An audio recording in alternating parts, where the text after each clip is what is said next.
Speaker ವಿರುದ್ಧ ಅವಿಶ್ವಾಸ ನಿರ್ಣಯ ಮಂಡನೆ. ಅವಿಶ್ವಾಸ ಗೊತ್ತುವಳಿ ಸೂಚನೆಯ ನೋಟಿಸ್ ಅನ್ನ ಸಲ್ಲಿಸಿದ ಪ್ರತಿಪಕ್ಷಗಳು. ನಿಯಮಗಳ 94ಸಿ ಅಡಿಯಲ್ಲಿ ನೋಟಿಸ್ ಅನ್ನ ಸಲ್ಲಿಕೆ ಮಾಡಲಾಗಿದೆ. ಅವಿಶ್ವಾಸ ಗೊತ್ತುವಳಿ ಸೂಚನೆಗೆ 119 ಸಂಸದರಿಂದ ಅಂಕಿತ.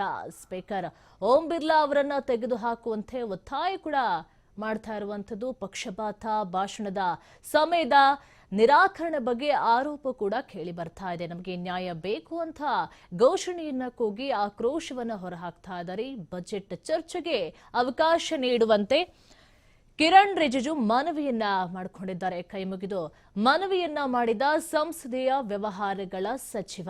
ವಿಶ್ವಾಸ ಗೊತ್ತುವಳಿ ಸೂಚನೆ ನೋಟಿಸ್ ಅನ್ನ ಸಲ್ಲಿಸಿದಂಥ ಪ್ರತಿಪಕ್ಷಗಳು ಬಜೆಟ್ ಚರ್ಚೆಗೆ ಅವಕಾಶವನ್ನ ನೀಡುವಂತೆ ಮನವಿಯನ್ನು ಕೂಡ ಮಾಡಿಕೊಳ್ಳಲಾಗಿದೆ. ನಮಗೆ ನ್ಯಾಯ ಬೇಕು ಅಂತ ಹೇಳಿ ಘೋಷಣೆಯನ್ನು ಕೂಗಿ ಆಕ್ರೋಶವನ್ನ ಹೊರಹಾಕ್ತಾ ಇದ್ದಾರೆ. ಪಕ್ಷಪಾತ ಹಾಗೂ ಭಾಷಣದ ಸಮಯದ ನಿರಾಕರಣೆ ಬಗ್ಗೆ ಆರೋಪ ಕೂಡ ಒಂದು ಕಡೆ ಕೇಳಿ ಬರ್ತಾ ಇದೆ. ಸ್ಪೀಕರ್ ಓಂ ಬಿರ್ಲಾ ಅವರನ್ನ ತೆಗೆದುಹಾಕುವಂತೆ ಒತ್ತಾಯವನ್ನು ಸಹ ಮಾಡಲಾಗ್ತಾ ಇದೆ. ಅವಿಶ್ವಾಸ ಗೊತ್ತುವಳಿ ಸೂಚನೆಗೆ 119 ಸಂಸದರಿಂದ ಅಂಕಿತ. ಸ್ಪೀಕರ್ ಓಂ ಬಿರ್ಲಾವನ್ನ ತೆಗೆದುಹಾಕುವಂತೆ ಸಾಕಷ್ಟು ಒತ್ತಾಯಗಳು ಕೂಡ ಕೇಳಿ ಬರ್ತಾ ಇದೆ. ಈಗ ನೋಡಿ 94ರ ಅಡಿಯಲ್ಲಿ ನೋಟಿಸ್ ಅನ್ನು ಕೂಡ ಸಲ್ಲಿಕೆ ಮಾಡಲಾಗಿದೆ. ಅವಿಶ್ವಾಸ ಗೊತ್ತುವಳಿಯ ಸೂಚನೆಯನ್ನು ಕೂಡ ಕೊಡಲಾಗಿರುವಂತದ್ದು. ಲೋಕಸಭಾ ಸ್ಪೀಕರ್ ವಿರುದ್ಧ ಅವಿಶ್ವಾಸ ನಿರ್ಣಯ ಮಂಡನೆ.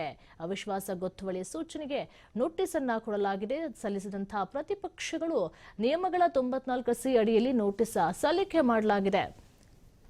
ಸಂಸದರಿಂದ ಒಟ್ಟಾರೆಯಾಗಿ 119 ಸಂಸದರಿಂದ ಅಂಕಿತ. ಸ್ಪೀಕರ್ ಓಂ ಬಿರ್ಲಾ ಅವರನ್ನ ತೆಗೆದುಹಾಕಬೇಕು ಅಂತ ಹೇಳಿ ಒತ್ತಾಯವನ್ನ ಮಾಡಲಾಗ್ತಾ ಇದೆ. ಪಕ್ಷಪಾತ ಹಾಗೂ ಭಾಷಣದ ಸಮಯದ ನಿರಾಕರಣೆ ಬಗ್ಗೆ ಸಾಕಷ್ಟು ಆರೋಪಗಳು ಕೂಡ ಕೇಳಿ ಬರ್ತಾ ಇದೆ. ಹಾಗಾಗಿ ನಮಗೆ ನ್ಯಾಯ ಬೇಕು ಅಂತ ಹೇಳಿ ಘೋಷಣೆಯನ್ನು ಕೂಗಿ ಆಕ್ರೋಶವನ್ನ ವ್ಯಕ್ತಪಡಿಸ್ತಾ ಇದ್ದಾರೆ. ಬಜೆಟ್ ಚರ್ಚೆಗೆ ಅವಕಾಶವನ್ನ ನೀಡುವಂತೆ ಕಿರಣ್ ರಿಜಿಜು ಮನವಿಯನ್ನ ಮಾಡಿಕೊಂಡಿದ್ದಾರೆ.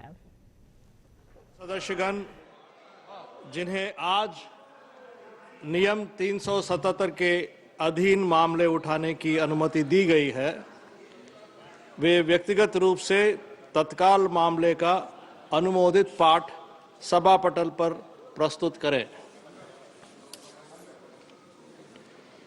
आइटम नंबर 19, केंद्रीय बजट पर सामान्य चर्चा। डॉक्टर शशि तरूर जी।